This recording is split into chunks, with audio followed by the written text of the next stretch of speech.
All right, folks, what is going on? This is episode 366 of the First and Frame Rate Show. I am VF Baller, and today we're going to continue what we started off yesterday with the talk about Georgia Southern football, and we're going to jump over to the defensive side. Now, I'm not going to go all in depth with like four guys like I did yesterday with the offense. I'm going to do two, and I'm going to gradually jump into other guys on defense because this defense is very talented, and mostly, you got a handful of guys that are returning, and you got a couple of guys that are basically, freshmen just coming in, walking in the door that can make an impact right away. But we'll get into those guys down the road.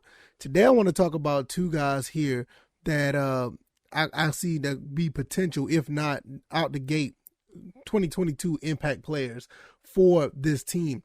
So we're going to get into that and give you my thoughts and opinions about these two guys, and we'll just go from there. If this is your first time here, welcome. Once again, this is the First and Frame Rate Show. I am VF Baller. Over here, we talk about Georgia Southern and Atlanta Falcons football, but we're going to give some more love to the Georgia Southern Eagles. Football season is right around the corner. I think it's like 87, 86 days until the first kickoff against Morgan State. And it's going to be exciting because now we're going to be dealing with an entire new scheme for Georgia Southern. There's not going to be straight up the middle running the ball. There's not going to be too much of the option. We're going to be spreading the ball around. We're going to be moving the ball around. We're going to be running the ball up the middle. We're going to be actually having more of a traditional, well, I ain't going to say traditional, more of a modern style offense where we're going to have some guys back there running the ball, in all types of areas, up the middle, off of the play action, off of a spread. And we're also going to be passing the ball down the field. So it's going to be really, really interesting to see. But that's a lot, talking about the offense. We did that yesterday. Today we're going to talk about the defense. I think this defense is going to be running a 4-2-5 defense. Correct me if I'm wrong, but I'm almost certain it's a 4-2-5. But how does that work out for these two guys on the screen? If you're watching on the screen on YouTube or Rumble, you also know that we have a defensive tackle here and a cornerback. How did this work out for the defense? Well, Kristian Varner is a transfer from North Carolina, the University of North Carolina, that is. He has transferred this year, and he's basically going to be filling the spot that C.J. Wright walked away. Well, I ain't gonna say walked away, but left from, because he graduated or whatever the case may be. And with that being said, man, I think this is a perfect fit for our Georgia Southern defensive line. C.J. Wright walks off and gives us his goodbyes after graduating.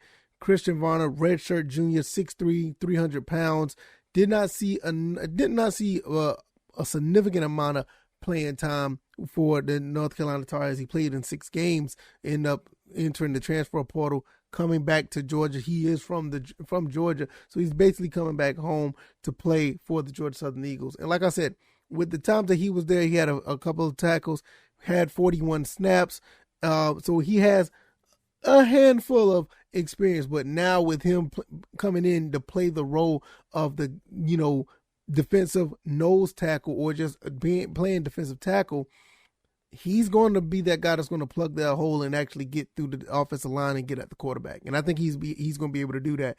Now, I ain't going to say with ease, but he's going to be there and going to have a lot of help with the Justin Ellises of the world and other guys that are going to be on the defensive line. Kristian Varner is going to be one of those guys that's going to be heavily relied on to create some havoc on that defensive line. And I think he'll be able to do so. I mean, he's been around for a while. He knows football. He knows ball. He's played against a lot of Power 5 schools. So he knows what he's doing. And when it comes to playing a game of football, coming down here to the Sun Belt, which the competition is very high, he should be able to come in and show what he's made of. I mean, I think with the Morgan State game, we're not going to take these guys for granted, but it's going to be a really good test to see what he can do, because he hasn't had a lot of playing time within the last couple of years. But with that being said, that's just a lot of tread on the tire. That means he's gonna have a lot of energy. He's gonna be ready to go. Not much wear and tear. So when it comes to playing against the Morgan States, the Nebraska, the UAB, Ball State, those first 4 games, I expect him to create some type of disruption on that defensive line. So I think he can be an impact player right away, especially when you have other guys that's on the defensive line, even in, in the linebacker area, which I will talk about those at a later time. But when you have like a Dylan Springer, Quadri Jackson, Kevon Glenn, and other guys that are coming in, I think like Kevin Speed, and you have other, freshmen coming in, I want you guys to understand that all of these guys are going to have a chance to play, so all this is going to do is basically going to give us the opportunity to see not only how well Kristian Varner can play with that support around him, but how well that he can impact other players as well. So it's going to be really, really cool to see what he's going to be able to do. I think personally, and I don't want to throw this out here too early, but I want to see him, I'm going to be modest. I want to see him get at least 3, maybe 4 sacks this season. And we'll talk about more of that when we get closer to the season. But as of right now, I think that he can get 3 or 4 sacks depending on what the rest of the defense do and what the offense of opposition teams are willing to give us. And if they're willing to give us something where we can, put pressure up on the quarterback, he's going to be one of the first guys that's going to be up in the quarterback's face. I have no doubt in my mind. And I want to see him be able to be successful in that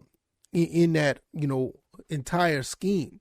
One more thing I wanted to know. I know I was on another show, Smitty Sports Machine. Shout out to Smitty. If you've been on this channel, or not on this channel, but if you know anything about the Atlanta Falcons content creators, I've been on Smitty Sports Machine a couple times, and he says that Kristian Varner is his nephew. So that's going to be pretty cool that how things work. So maybe we have another possible Georgia Southern fan there because his nephew is playing for the team, which is Kristian Varner. So shout out to Smitty. If you haven't checked out any of his content, you should. Just type in Smitty Sports Machine. It should pop right on up on YouTube. Really cool guy. Love to see what he does with his content as well. So there's a little connection right there. So we'll see how this plays out. At the end of the day, you have a guy like Kristian Varner who is here, coming from North Carolina, transferred here, pretty much played half the season with the Tar Heels, and until he decided to hit the transfer portal, and he's over here at Georgia Southern playing with this defense, and it looks like he's going to be one of those guys that can impact that defensive line right away. Because, like I said, he's going to be filling the shoes of C.J. Wright, and C.J. Wright did a pretty good job. Ooh, excuse me, I got hiccups.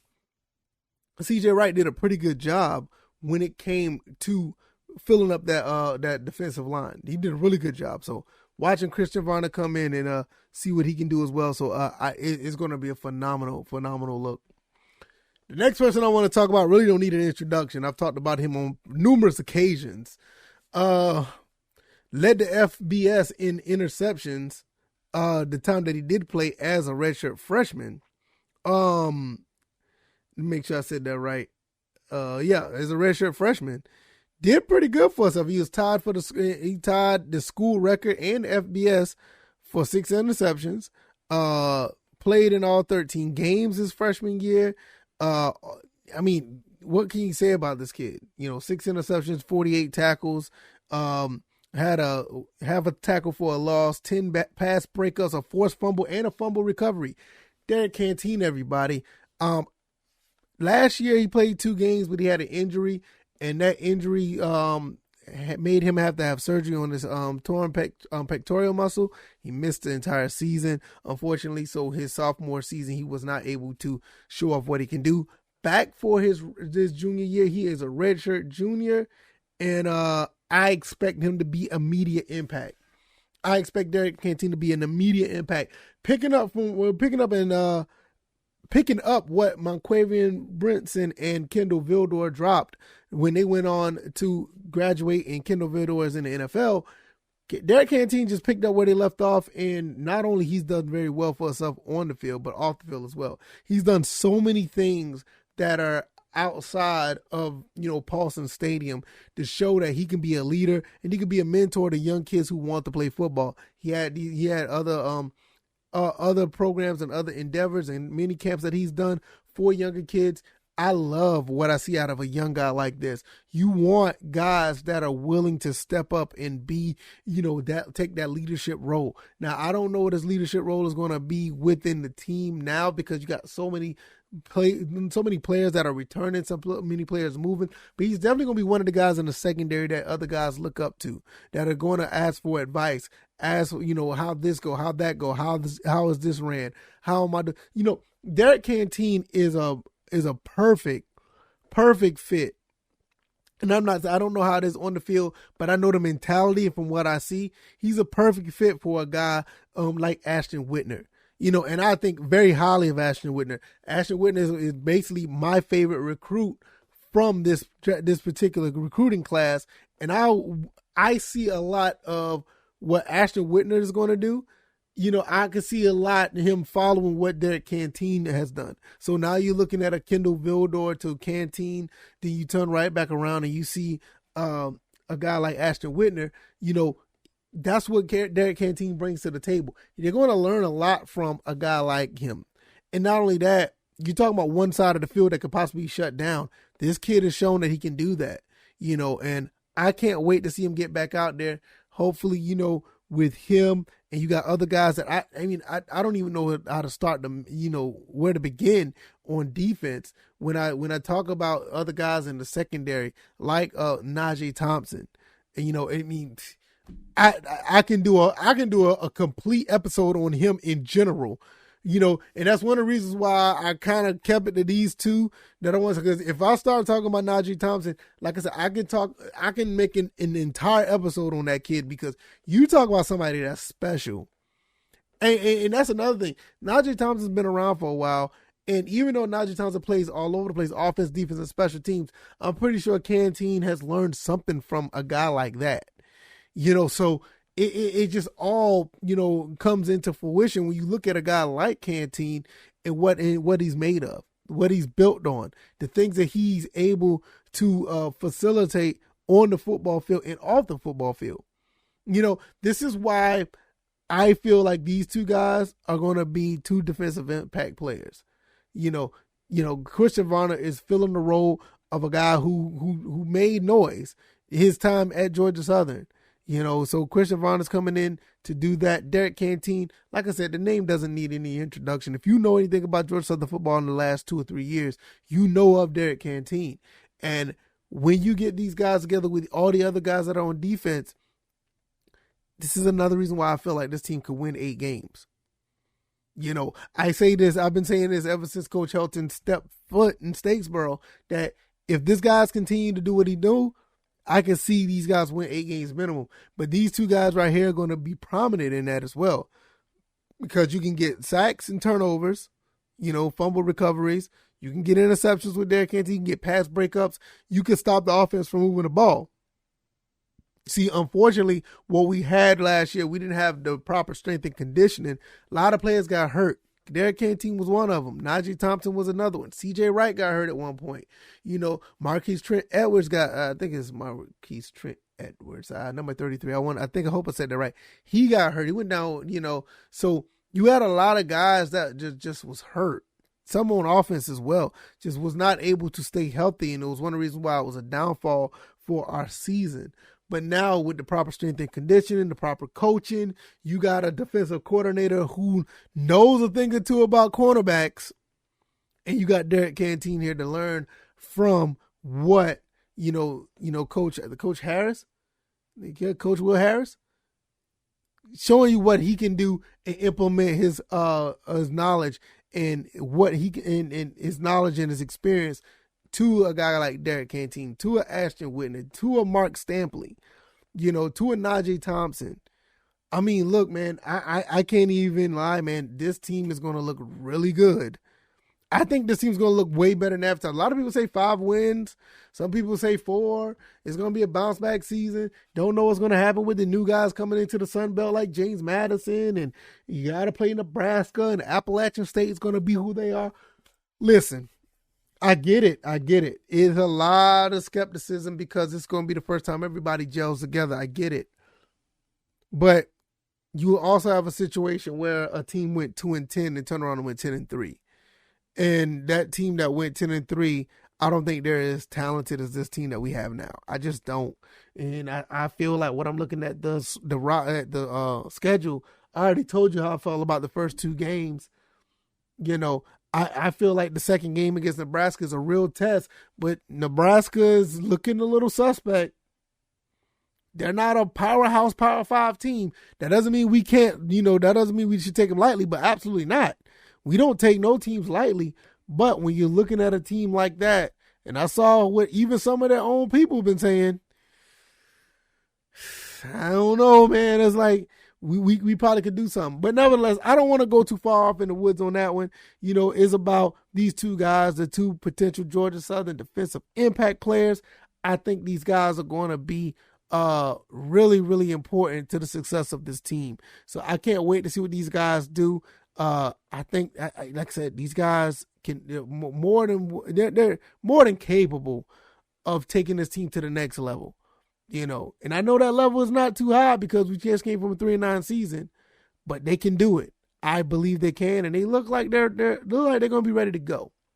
If you like this commentary, hit the like button, share this commentary, share this podcast, subscribe to the channel if you haven't already. I'm on YouTube and Rumble. Also, if you're looking at the screen, I'm on Anchor, Stitcher, Spotify, Apple, and Google Podcasts. So if you want to listen to the podcast, all the links are down in the description. You can go check those out. I'm also on, I said that already. I'm on Stitcher as well, because that's the latest link I've done lately. But you can go and check any of those podcast avenues out. Give me a 5-star rating. Let people know what I'm doing over here. Not only if you're a fan of Georgia Southern, if you're a fan of the Atlanta Falcons. Like I said, man, we are just moving right along, man. It is all thanks to you guys. I cannot thank you guys enough. All right, y'all. I am going to get up out of here. You guys enjoy the rest of your Thursday. Enjoy. It's almost the end of the week. This week went by kind of fast. It's already Thursday. Wow, that's crazy. All right, nevertheless, we're going to get up out of here, and you guys take it easy. You guys be blessed. Peace.